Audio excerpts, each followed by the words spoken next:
नमस्कार, आपण बघत आहोत धुमाकूळ महाराष्ट्र न्यूज नेटवर्क, आवाज जनतेचा। स्वामी रामानंद तीर्थ मराठवाडा संशोधन संस्था छत्रपती संभाजीनगर तर्फे दिला जाणारा ना वी देशपांडे ग्रंथभेट पुरस्कार बोरी येथील कैलासवासी जयकुमारजी जैन सार्वजनिक वाचनालयास आज 1 जून रोजी प्रदान करण्यात आला। जैन वाचनालयात आयोजित केलेल्या या पुरस्कार सोहळ्याच्या अध्यक्षस्थानी स्वामी रामानंद तीर्थ मराठवाडा संशोधन संस्था छत्रपती संभाजीनगरचे सचिव सारंग टाकळकर होते। तर प्रमुख पाहुणे म्हणून डॉक्टर राजशेखर बालेकर, प्राध्यापक चंद्रकांत जोशी संतपूरकर, डॉक्टर अश्विनी वैष्णव, पोलीस उपनिरीक्षक श्रीमती जयश्री गिरे, वाचनालयाच्या अध्यक्षा मीना जैन उपस्थित होत्या। कार्यक्रमाच्या प्रारंभी कैलासवासी ना वी देशपांडे यांच्या प्रतिमेस पुष्पहार अर्पण करण्यात आला। त्यानंतर अध्यक्ष व प्रमुख पाहुण्यांचा जैन वाचनालयाच्या वतीने शाल पुष्पगुच्छ देऊन सत्कार करण्यात आला। डॉक्टर राजशेखर बालेकर यांनी कार्यक्रमाचे प्रास्ताविक केले। डॉक्टर अश्विनी वैष्णव, पोलीस उपनिरीक्षक जयश्री गिरे, पवन ओझा यांनी यावेळी मनोगत व्यक्त केले। त्यानंतर 25,000 मूल्यांची पुस्तके व स्मृतिचिन्ह देऊन जैन वाचनालयाचा सत्कार करण्यात आला। वाचनालयाचे मीना जैन, पवन ओझा, बालप्रसाद सोमानी, दीपक राजूरकर, सुरेश सोनी, ग्रंथपाल नेमिनाथ जैन यांनी तो पुरस्कार स्वीकारला। स्वामी रामानंद तीर्थ मराठवाडा संशोधन संस्थेच्या वतीने प्रतिवर्षी मराठवाड्यातील एका ग्रंथालयास रुपये 25,000 मूल्यांची ग्रंथ भेट देण्याची योजना गत 4 वर्षापासून राबविण्यात येत आहे।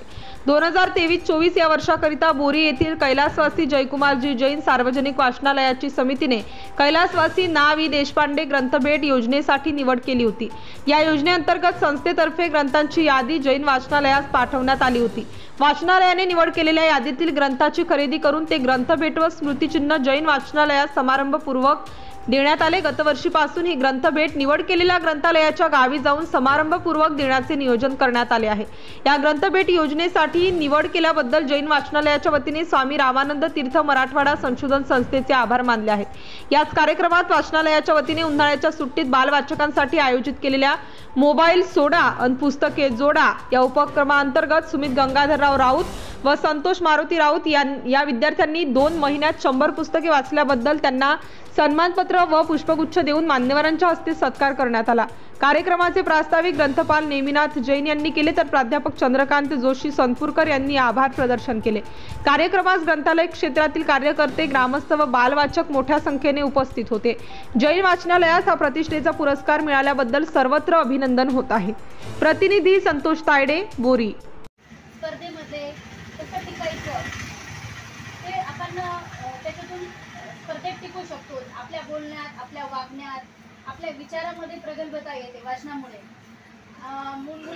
मोबाईलमध्ये जर आपण एखादी रील्स बघितली किंवा काही एखादा व्हिडिओ बघितला तर लगेच आपण विसरून जातो, पण एखादं जर पुस्तक वाचलं, आता मला आठवते जे आपण लहानपणी जे पुस्तक वाचले ते आता पण आपल्याला लक्षात राहतात। वाचनाचे खूप सारे फायदे आहेत आणि मी खरंच या छोट्याशा आपल्या परिसरातील ताज्या आणि महत्त्वाच्या बातम्या पाहण्यासाठी आजच आपल्या धुमाकूळ महाराष्ट्र न्यूजला YouTube वर सबस्क्राइब करा आणि बेल आयकॉन प्रेस करा।